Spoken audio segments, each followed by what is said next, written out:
Hello दोस्तों, मैं हूं दिनेश के वोरा। स्वागत है 4 पीएम और न्यूज टाइम दिनेश के वोरा के मंच पर। इससे पहले मैं अपना कार्यक्रम प्रारंभ करूं, आप सबसे गुजारिश है कि 4 पीएम और न्यूज टाइम दिनेश के वोरा जो चैनल है उसको सब्सक्राइब करें और अच्छी पत्रकारिता को आगे बढ़ाएं। आज का टॉपिक बड़ा अलग सा, तुम कर क्या सकते हो। जी हां, आज की तारीख में हमारे जो सत्ताधीश हैं वो यही तो कह रहे हैं, यही तो चुनौती दे रहे हैं सभी सरकारों को और भारत के नागरिकों को कि तुम कर क्या सकते हो। बात तो सही है। दरअसल भारत अब एक नया सोवियत संघ बन रहा है। सोवियत संघ, बिल्कुल। आप शायद भूल गए होंगे क्योंकि अब वो रशिया बन चुका है, लेकिन सोवियत संघ बन रहा है। वो सोवियत संघ जिसमें एक ही व्यक्ति सब कुछ होता था, एक ही व्यक्ति निर्णय करता था, एक ही व्यक्ति राज करता था, एक ही व्यक्ति हर चीज के लिए जिम्मेदार होता था। Soviet union. भारत में एक सोवियत संघ बनकर तैयार हो गया है संघ के द्वारा, क्योंकि संघ जो है उसमें लोकतंत्र नहीं है। राष्ट्रीय स्वयंसेवक संघ के अंदर लोकतंत्र नाम की कोई चीज नहीं है। यहां पर एक आदेश होता है और उसको कोई क्वेश्चन नहीं कर सकता। यहां पर एक आदेश होता है और उसे कोई क्वेश्चन नहीं कर सकता। वही सोवियत संघ में, तो संघ के सहारे भारत को सोवियत संघ में बदल दिया गया। इससे पहले कि मैं थोड़ी आगे बात करूं, थोड़ा सा एक लाइटर नोट पे मुझे एक पुराना सोवियत मजाक जोक याद आ गया। अब उसे आप रशियन जोक भी कह सकते हैं। चलिए मैं आपको जोक सुनाता हूं ताकि आपका थोड़ा मूड अच्छा हो जाए और आपको पता लगे कि इस किस्म के शासन चलते कैसे हैं। लोगों को हमेशा बताया गया सोवियत यूनियन में, देखो मॉस्को से एक ट्रेन चलती है जो साइबेरिया तक जाती है, और लोगों को हमेशा इस बात का यकीन रहा कि हां, मॉस्को से एक ट्रेन चलकर साइबेरिया तक जाती है। This is one of the famous, क्या कहते हैं, सोवियत जोक्स, जिसको अलग अलग टोन में लोग पेश करते हैं। इसके कई वर्जन है, मैं आपको बताऊं, तो उसमें कोई रियल वर्जन ढूंढने की कोशिश मत करना। लेकिन समस्या ये थी कि ये ट्रेन जो बताया जाता था कि ये साइबेरिया तक जाती थी, ये साइबेरिया तक जाती ही नहीं थी। ये ट्रेन का ट्रैक ही आधा बना हुआ था और उसके आगे आधी दूरी पर ट्रेन जाती नहीं थी, लेकिन बताया जाता था कि ट्रेन वहां जाती है। तो एक दिन क्या होता है कि सोवियत संघ के 5 बड़े लीडर, लेनिन, स्टालिन, खुर्शचेव, ब्रेजनेव और गोर्बाचेव, ये सारे अपने अपने समय के दिग्गज रहे हैं। गोर्बाचेव के टाइम में तो सोवियत यूनियन टूट ही गया था, आपको पता है, पेरेस्ट्रोइका उसको कहते हैं। ये एक दिन उसी ट्रेन में सफर कर रहे थे जिस ट्रेन के बारे में बताया जाता है कि साइबेरिया तक जाती है, और बैठ के अपना प्रिय वोडका पी रहे थे। स्पेशल ट्रेन थी इनकी, ये कोई पब्लिक ट्रेन थोड़ी थी। अब जिसमें लेनिन, स्टालिन, क्रुश्चेव, ब्रेजनेव और गोर्बाचेव जाएंगे, जो रशियन चीफ हैं, तो नेचुरली स्पेशल ट्रेन होगी इनकी तो। लेकिन ट्रेन चलते चलते रुक गई। रुक गई, अंधेरा रात का घुप, थोड़ी देर रुकी रही। तो लेनिन ने पूछा अपने जो साथ में उनके अटेंडेंट थे, क्या हुआ? तो कहने लगा, सर यहां से आगे तो रेलवे ट्रैक ही नहीं है। बोलता, रेलवे ट्रैक नहीं है तो ड्राइवर कैसे चलाएगा? तो लेनिन कहता है, हम बाहर निकलेंगे और सारे वर्कर्स को प्रोत्साहित करेंगे, उनको हम एक तरह से क्या कहते हैं कि एनकरेज करेंगे, एक क्रांति लेकर आएंगे और हम फटाफट ये ट्रैक बना के तैयार कर देंगे। स्टालिन कहता है, रेलवे ट्रैक नहीं है और ड्राइवर ने मना कर दिया है, तो स्टालिन कहता है उसको शूट कर दो, ड्राइवर को इमीडिएटली शूट कर दो। उसके बाद ख्रुश्चेव की बारी आती है। वोडका तो पिया हुआ था ना जम के, और पीते ही जा रहे थे, भरपूर मात्रा थी। वो कहते हैं कि हमें इन वर्कर्स को रिहैबिलिटेट करने की जरूरत है, इनको रिफॉर्म करेंगे वर्कर्स को। ये लगता है वर्कर्स काम करना भूल गए हैं, तो इनको हम एनकरेज करके रिफॉर्म कर देंगे। तो इतने में ब्रेजनेव साहब, जिन्होंने कुछ ज्यादा ही डकार लिया था, वो कहते हैं हम एक काम करते हैं, हम ऊपर नीचे की दंड बैठक लगाएंगे, up down up down up down. हमें लगेगा हम हिल रहे हैं, यानी कि हमें यह महसूस हो जाएगा गाड़ी चल रही है, गाड़ी रुकी नहीं है। हमारे अप डाउन होने से मूवमेंट होगा ना, तो मूवमेंट होगा तो हमें लगेगा ट्रेन चल रही है। अब गोर्बाचेव जो बैठे हुए थे, उन्होंने पर्दा हटाया तो बाहर तो अंधेरा, और वो कहते हैं भाई कोई जाएगा, कोई एक आधा मैकडोनाल्ड का बर्गर लेके आएगा क्या, भूख बहुत लगी है पीने के बाद। तो ये एक फेमस जोक है रशियन या सोवियत यूनियन का, जहां पर सब अपनी अपनी थ्योरीज लगाते हैं। एक्चुअली यहां पे ये थ्योरी जिस संदर्भ में है, वो वहां की अर्थव्यवस्था के संदर्भ में थी, इकोनॉमी के संदर्भ में। खैर, इसके कई वर्जन आप गूगल के ऊपर पा सकते हैं, जहां पे ये चारों पांचों जो ट्रेन में ट्रेवल करते हैं। कईयों में ये ब्रेजनेव पे आके जोक रुक जाता है, कईयों पे गोर्बाचेव पे आके रुक जाता है। तो अलग अलग वर्जन बने हुए हैं। एक जैसे मजाक होते हैं ना, जोक्स होते हैं, तो उसके अलग अलग वर्जन बन जाते हैं। वही यहां पर हो रहा है। खैर दोस्तों, एक बात तो हो गई बिल्कुल पक्की यहां पे कि संघ की जो प्रणाली है भारत के अंदर, वो किसी भी हालत में लोकतांत्रिक प्रणाली नहीं है। दूसरी बात, ये ब्राह्मणवाद की प्रणाली है। यहां पे नॉन ब्राह्मण्स का काम नहीं है। तो यहां पर उच्च वर्ग और निम्न वर्ग, ये सारी चीजें आ जाती हैं। दूसरी बात, आरएसएस के अंदर नारी का कोई स्थान नहीं है। आरएसएस के अंदर भारत की नारी का कोई स्थान नहीं है। इसीलिए भारत के अंदर जब नारी सम्मान की बात होती है तो सिर्फ बात की जाती है, लेकिन हर मोड़ पर, हर जगह नारियों का अपमान किया जाता है। जैसे कि बिल्किस बानो के 11 हत्यारों को गुजरात के अंदर उस 15 अगस्त को, जब प्रधानमंत्री नारी के सम्मान की बात कर रहे थे, उसी दिन उनको रिलीज कर दिया गया, रिहा कर दिया गया। वो 11 व्यक्ति जिन्होंने बिल्किस बानो का, जो कि 5 महीने की प्रेग्नेंट थी उस समय गोधरा कांड के दौरान, उनका बलात्कार किया था और इनको उम्र कैद की सजा मिली थी। और फिर जिस कमेटी ने इसको रिलीज किया है, उसमें लगभग लगभग 4 से 5 लोग भारतीय जनता पार्टी के हैं। और उसमें एक उनके एमएलए राहुल जी, वो तो कहते हैं कि ये सारे ब्राह्मण हैं और इनके संस्कार बहुत अच्छे हैं, और इनके संस्कार ये ब्राह्मणों के संस्कार ही हैं, इसलिए इनको रिलीज किया जा रहा है। वो कौन से राहुल जी ब्राह्मणों के संस्कार थे जिसके द्वारा वो इस बात के लिए प्रेरित हुए थे कि बिल्किस बानो का सामूहिक बलात्कार किया जाए? इन्हें फांसी क्यों नहीं हुई सामूहिक बलात्कार के लिए? होनी चाहिए थी मुझे लगता है। लेकिन उम्र कैद में 15 साल के अंदर बाहर आ गए।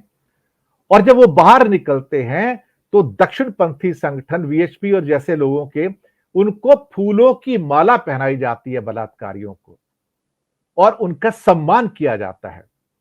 ये भारत देश में हो सकता है साहब, ये भारत देश में हो सकता है, जहां भारत के सर्वोच्च नेता नारी सम्मान की सिर्फ बात करते हैं, लेकिन उन्हीं के राज्य गुजरात के अंदर उन्हीं के लोग, दक्षिणपंथी आरएसएस के जो साथी वीएचपी बजरंग दल जैसे लोग हैं, वो उनका सम्मान करते हैं। किनका?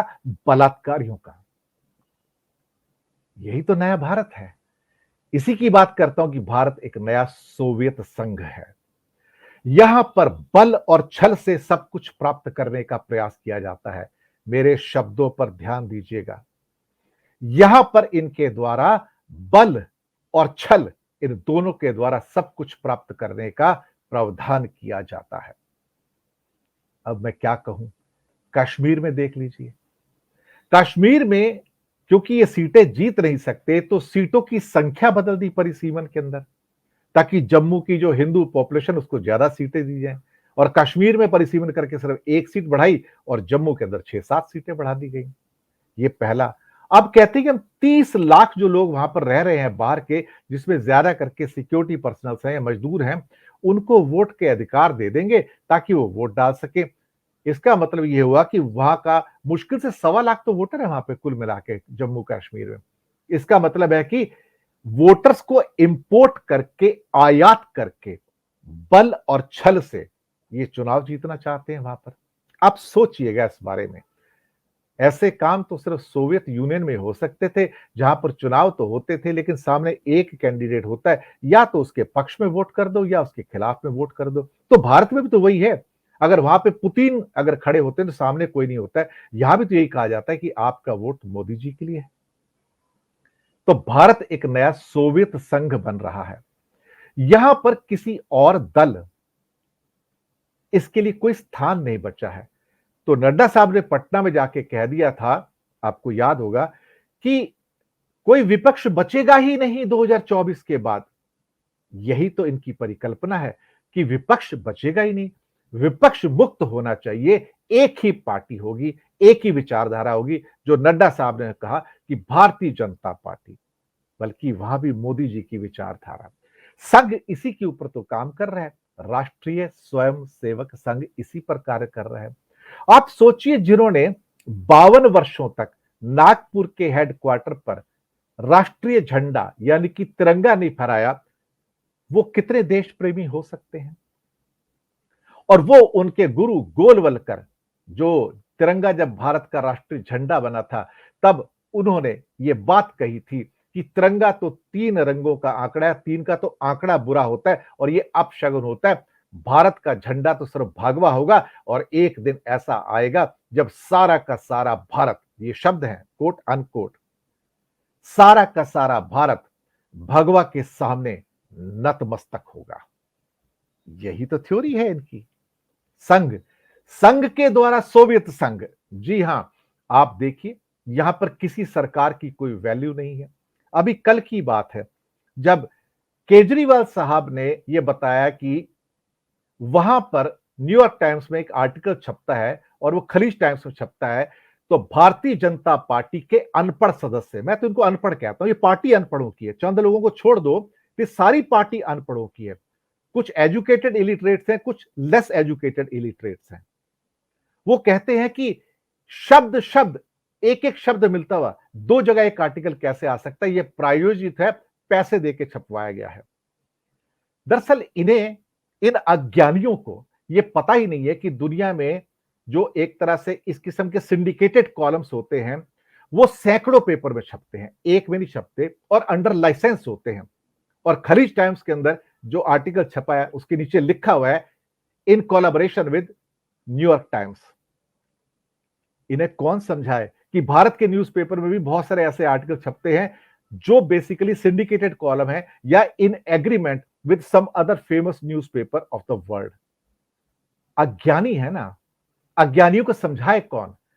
तभी तो मैंने कहा अज्ञानी मिलकर भारत को सोवियत संघ बना रहे हैं। अब इनकी बोली बंद हो गई है, क्योंकि अब न्यूयॉर्क टाइम्स ने अपना एक क्लैरिफिकेशन दिया है, ये आर्टिकल हमारा है, ओरिजिनल है, हमने छापा है, फ्रंट पेज पे छापा है, और ये प्रायोजित या स्पॉन्सर्ड नहीं है। अब इन अनपढ़ अज्ञानियों को समझाए कौन अल्टीमेटली, क्योंकि इनके ऊपर तो सिर्फ एक महामानव का छाया पड़ा हुआ है ना, इनको समझाना बड़ा मुश्किल है। इनको तो एक ही चीज है, जैसे सोवियत संघ के अंदर आपको एक ही नेता है, उसी की पूजा करनी है, सुबह शाम उसी के मंदिर बनाने हैं, सुबह शाम उसी की मूर्ति पर माल्या अर्पण करना है, सुबह शाम उसी के गुण गाने हैं। और कहीं गलती से आपने उसका विरोध कर दिया तो ईडी, सीबीआई, इनकम टैक्स तैयार बैठे हैं आपको राष्ट्रद्रोही बनाने के लिए। विरोध तक की बात तो ठीक थी कि लोकतंत्र में विरोध पक्ष होता है, लेकिन इन्होंने, भारतीय जनता पार्टी के अज्ञानियों ने, संघ के अज्ञानियों ने, जिन्हें भारत का ज्ञान नहीं है, इन्होंने पूरे के पूरे विरोध पक्ष को दरअसल दुश्मनों में, शत्रुओं में कन्वर्ट कर दिया है। लोकतंत्र में शत्रु नहीं होते हैं, विरोध पक्ष होता है। लेकिन इन्होंने उनको राष्ट्रद्रोही, देशद्रोही, विरोध एक पक्ष में कन्वर्ट कर दिया है। कमाल की बात है ना, अपनी मर्जी से कानून बनाते हैं। अब मैंने कश्मीर की बात की थी, मैंने कहा ना बल और छल से ये काम करते हैं। बल और छल ही इनका मेन एक तरह से कहा जाए धंधा है। ये संघ का और भारतीय जनता पार्टी एक ही गेम है सारा, दक्षिणपंथी। ये ज्यादा करके अज्ञानी है सारे के सारे, और यहां नारी का भी कोई प्रभुत्व नहीं है। मैं आपको पहले बता दूं, इनमें नारी का कोई स्थान नहीं है। ये नारी की इज्जत नहीं करते। आरएसएस में तो नारी का स्थान ही नहीं है, बीजेपी के अंदर भी नारी का स्थान नहीं है। कोई इक्का दुक्का कभी आ जाए, और वैसे नारी का कितना सम्मान करते हैं बीजेपी वाले, मुझे कुछ कहने की जरूरत नहीं है, क्योंकि मेरे संस्कार हैं जो मुझे इस बात की परमिशन नहीं देते कि मैं उसको कहूं आपसे। बाकी आप बहुत समझदार हैं। खैर दोस्तों, ये बात हो गई यहां पर। तो कश्मीर के अंदर इन्होंने बल और छल से अब वहां पर सत्ता प्राप्त करने के सारे हथियार तैयार कर लिए हैं। लेकिन ये भूल गए कि हर चीज की अति जो होती है बुरी होती है। अति। कश्मीर एक ट्रिगर पॉइंट है, ध्यान रखिएगा आप। एक ऐसा ट्रिगर पॉइंट है कि जहां पर 1990-91 का आतंकवाद फिर से वापस आ रहा है, सिर्फ इनकी बदौलत। 370 तो गया तो ठीक था, लेकिन जिस ढंग से कश्मीर को 2 राज्यों में तोड़ा और राज्यों को यूनियन टेरिटरी में कन्वर्ट किया, ये वही बात आती है, तुम कर क्या सकते हो। क्या चैलेंज क्या है? तुम कर क्या सकते हो। हम करेंगे, तोड़ेंगे इसको। तुम कर क्या सकते हो। हम उसको यूनियन टेरिटरी में चेंज करेंगे, तुम कर क्या सकते हो। हम तुम्हारे ऊपर ईडी और सीबीआई की रेड भी करेंगे, तुम कर क्या सकते हो। हम तुम्हारी सरकारों के ऊपर इतना दबाव बनाएंगे कि तुम काम ना कर पाओ, तुम कर क्या सकते हो। तुम्हारे एमएलए और तुम्हारे एमपी खरीद लेंगे, तुम कर क्या सकते हो। जो हम कर सकते हैं, हम अदालत के अंदर जो हमारे मुकदमे चल रहे हैं उनके फैसले खरीद सकते हैं, तुम कर क्या सकते हो। ये चैलेंज है भारत को, भारत के लोकतंत्र को, कि तुम कर क्या सकते हो। अब अहंकार अपनी पराकाष्ठा पे। रावण का भी इतना अहंकार नहीं था। रावण तो बड़ा ज्ञानी पुरुष था। रावण से तो मुझे लगता है कि इनका वो क्या कहते हैं, कंपैरिजन ही नहीं करना चाहिए। रावण तो ज्ञानी था, प्रकांड ज्ञानी था, प्रभु भक्त था वो तो। इनका भारतीय जनता पार्टी और संघ के अज्ञानियों से क्या रावण का रिश्ता हो, उनसे क्या करना हो, तो रावण का इंसल्ट हो जाएगा देखा जाए तो। तुम कर क्या सकते हो। लेकिन जम्मू कश्मीर वो एरिया नहीं है जहां पर आप लगातार ये चैलेंज करो कि तुम कर क्या सकते हो। जम्मू कश्मीर एक ज्वालामुखी पर बैठा हुआ है, मेरी बात मान लीजिए। जम्मू कश्मीर एक ज्वालामुखी पर बैठा हुआ है। कब सिमर करके फूटेगा, कब इसका लावा निकलेगा, आप नहीं जानते हैं। आपको याद होगा कुछ साल पहले हमारे महामानव ने 2 बातें कही थी। हम दिल्ली से कश्मीर की दूरी कम करेंगे, हम कश्मीर से दिल की दूरी कम करेंगे। क्या कोई ऐसा प्रयास हुआ? दिल्ली से दूरी कम हुई या दिल से दूरी कम हुई? नहीं। बल और छल से सत्ता प्राप्त की गई, बल और छल से 370 हटाया गया, बल और छल से एक स्टेट को तोड़ा गया, बल और छल से स्टेट को यूनियन टेरिटरी में कन्वर्ट कर दिया गया। अब बल और छल से चुनाव जीतना चाहते हैं। याद रखिए न्यूटन का 3rd लॉ, हर एक्शन का रिएक्शन होता है, और कश्मीर का रिएक्शन आना शुरू हो गया है। कश्मीर का रिएक्शन आना शुरू हो गया है। यह मैं इसलिए कह रहा हूं कि आज कश्मीर में जो कश्मीरी पंडित हमारे भाई बहन हैं, उनका अभी 2 दिन पहले स्टेटमेंट है, केपीएसएस की जो संस्था है उनकी, कि या तो हमें 2 ही रास्ते हैं, या तो हमें यहां से जम्मू जाने दिया जाए या फिर हम आतंकवादियों के हाथों से मारे जाएं। और सरकार ने क्या कहा था पहले, अगर तुम यहां से चले गए तो यह हमारी हार होगी। तो बेहतर यह होगा, इसका इंप्लाइड मीनिंग क्या है कि तुम यहां मरते रहो, क्योंकि तुम अगर मरोगे तो ठीक है, लेकिन तुम यहां से चले जाओगे तो यह हमारी हार होगी। सरकार अपनी हार देख नहीं सकती, लेकिन हर जगह बल और छल से सब कुछ कर रही है, और ऊपर से कहती है तुम कर क्या सकते हो। दोस्तों, भारत अब एक नया सोवियत संघ है। यहां सिर्फ एक ही सत्ता चलती है, एक ही राज चलता है, एक ही हुक्म चलता है। वो सब कुछ कर सकता है। उसके पास ईडी है, उसके पास सीबीआई है, उसके पास इनकम टैक्स है। वो आपको तोड़ सकता है, मरोड़ सकता है, जेल में डाल सकता है, सब कुछ कर सकता है। और उसके बाद फिर वो ये कहते हैं तुम कर क्या सकते हो? भारत का आम आदमी क्या करेगा? निरीह, असहाय, दुखी, डरा हुआ, भयभीत, वो क्या करेगा साहब? जैसे सोवियत संघ के अंदर स्टालिन के आगे, ब्रेजनेव के आगे, खुर्शचेव के आगे लोग झुके रहते थे, तो यहां भी झुके रहते हैं। तो तुम कर क्या सकते हो? इसने भारत को सोवियत संघ में बदल दिया। दोस्तों, सोचना कि किसी सभ्यता का विनाश काल क्या होता है और सभ्यताओं का विकास काल क्या होता है। सभ्यताएं चमकदार सड़कों से नहीं बनती, सभ्यताएं चमकदार मॉल से नहीं बनती। जब टूटते हुए धार्मिक सामंजस्य और सामाजिक सामंजस्य आपके सामने हो और सारी सभ्यता डरी हुई हो, तो वहां पर सभ्यताओं का विकास काल और निर्माण काल नहीं होता है, क्योंकि सामने से एक ही बात निकल के आती है, तुम कर क्या सकते हो? पर वक्त है, वक्त की आंधी में बड़े बड़े सिकंदर गिर जाते हैं साहब, बड़े बड़े सिकंदर टिक नहीं पाते। वो जो खुदा समझते थे वो भी टिक नहीं पाते। एक बार सिकंदर जब वो भारत से वापस गया जीतकर, तो जहां पर उसकी मृत्यु हुई थी, वहां पर कहीं पर घूम रहा होता है, तो सामने उसको एक फकीर मिलता है।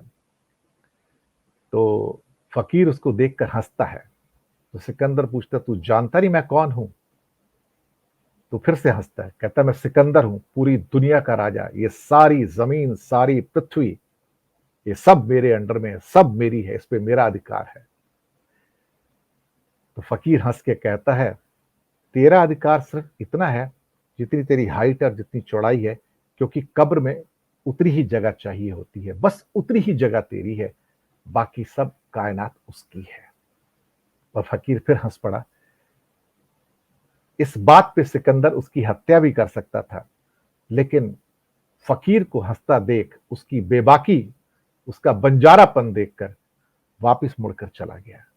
लज्जा आ गई होगी, क्योंकि आईना तो उसको भी दिखा दिया था ना। हम भी यही कहते हैं, कोई सिकंदर ना बने, विनम्रता दिखाए, विनम्रता से दिल जीते जा सकते हैं।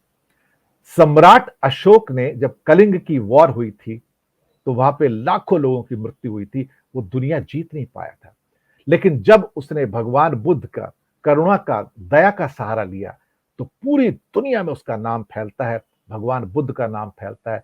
लंका हो, थाईलैंड हो, कोरिया हो, जापान हो, चीन हो, अफगानिस्तान हो, कोई जगह ऐसी नहीं जहां पे दया और करुणा से पूरी दुनिया को नहीं जीता। दया और करुणा से ही जीता जा सकता है, ना कि बल और छल से, जो ये कर रहे हैं। क्योंकि इनकी थ्योरी क्या है, तुम कर क्या सकते हो। दोस्तों, आपको ये एपिसोड कैसा लगा हमें बताइएगा। और एक बार फिर से गुजारिश आपसे, 4 PM चैनल को और न्यूज टाइम दिनेश के वोरा को जरूर सब्सक्राइब कीजिए। यूट्यूब पे जाइए, सर्च में सिर्फ ये नाम लिखिए, आपको चैनल्स मिल जाएंगे। और सब्सक्राइब कीजिए, बेल आइकन दबाइए, लिंक्स को आगे अपने मित्रों को भेजिए, अच्छी पत्रकारिता को बढ़ावा दीजिए। शुक्रिया आपका, फीडबैक दीजिएगा।